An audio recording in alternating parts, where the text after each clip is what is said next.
Yo Chen.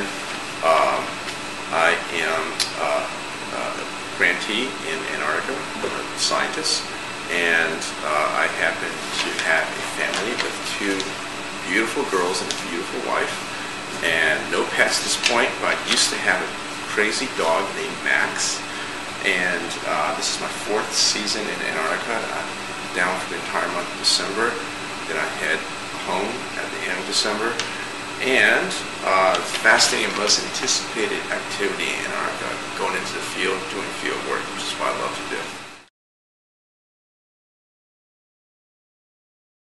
Hi again, you guys. I've got Yo with me today. They were all excited about your name, by the way.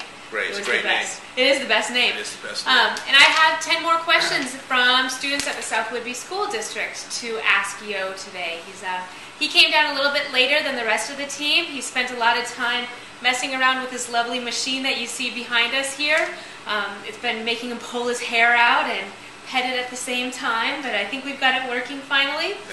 Yeah. Yo's going to be with us down here until after Christmas. He's one of the researchers that's remaining with the DOM team the longest. Maybe he's the bravest or the dumbest. We're not too sure yet, but we'll figure it out. You're welcome. So let me get on to the 10 questions from you guys. The first one is from Sarah. Okay. And Sarah wants to know if meteorites fall in Antarctica. Yes, they do. As a matter of fact, most meteorites that are found on Earth are found in Antarctica.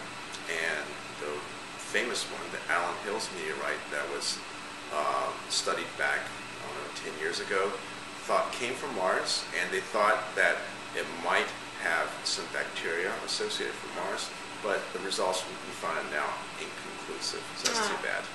So we were this close to finding life on Mars or from Mars. That's pretty awesome. Right. That's awesome. Next question comes from Riley. Okay. He wants to know, what kind of research do you do in Antarctica? I'm a dissolved organic matter researcher, and I look at the biggest reservoir of organic carbon, which is really important in the carbon cycle, the global carbon cycle of the Earth. And we're trying to figure out, how it's formed, what happens to it, can bacteria chew on it, if you expose it to sunlight, does it get bleached out, like leaving a color picture in the sunlight for too long, it gets bleached out. Okay, awesome. Okay. That was a great explanation. Jillian asks, what do you do when you get bored? You're pretty active around here. I am never bored. Boredom is not something in my vocabulary, and it's not something I've ever experienced. So Yo down here, he just recently finished training for being a naturalist. In what capacity?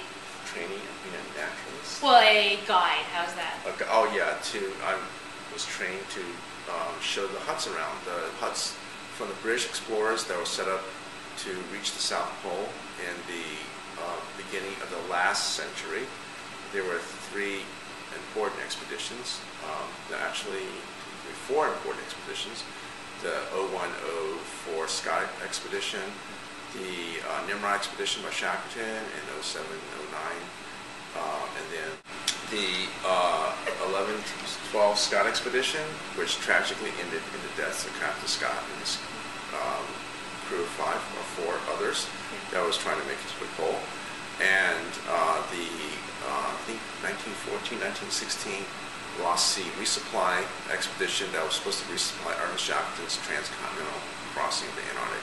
So there are 3 huts on near McMurdo Sound. There's one Cape Royds, which was that Ernest Shackleton built in 1907.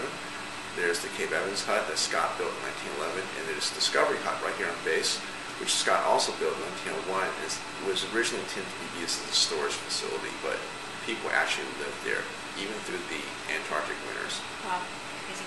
You'll be seeing photos of at least the Discovery Hut later on, or in a later journal. I still haven't made it out there myself, but it's on my list of things to do. Right. Next question is from Molly. She wants to know, what is your favorite dessert? Wow, it's a tough question. Jenny's ice cream in Columbus, Ohio.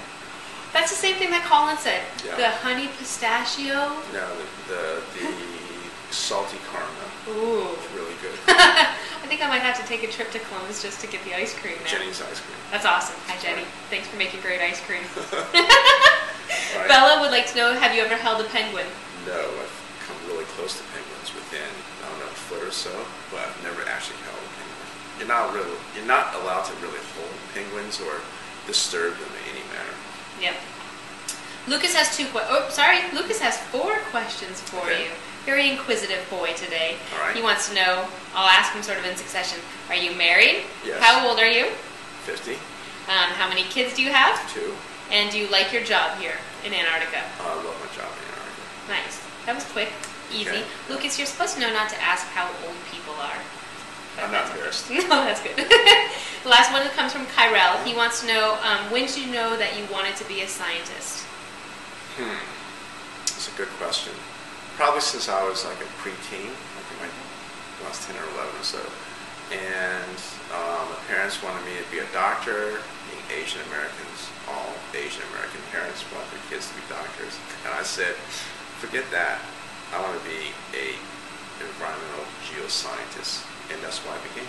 That's awesome. That's why I'm in Antarctica. I mostly want to be a scientist so I can work outdoors. Yeah, I think that's probably the best part is the field. Any parting words? Any final things to say to anyone? Hi, Kate, Kelly, and Anna from Antarctica. Nice. Thank you, guys. Stay tuned for an interview in the next couple of days with Birgit. She's leaving to go home to Austria here soon, so we'll get a video with her before she takes off. And holidays are around the corner, so look forward to some Christmas cheer online. Thank you very much. Merry Christmas, everyone. Merry Christmas. Thanks.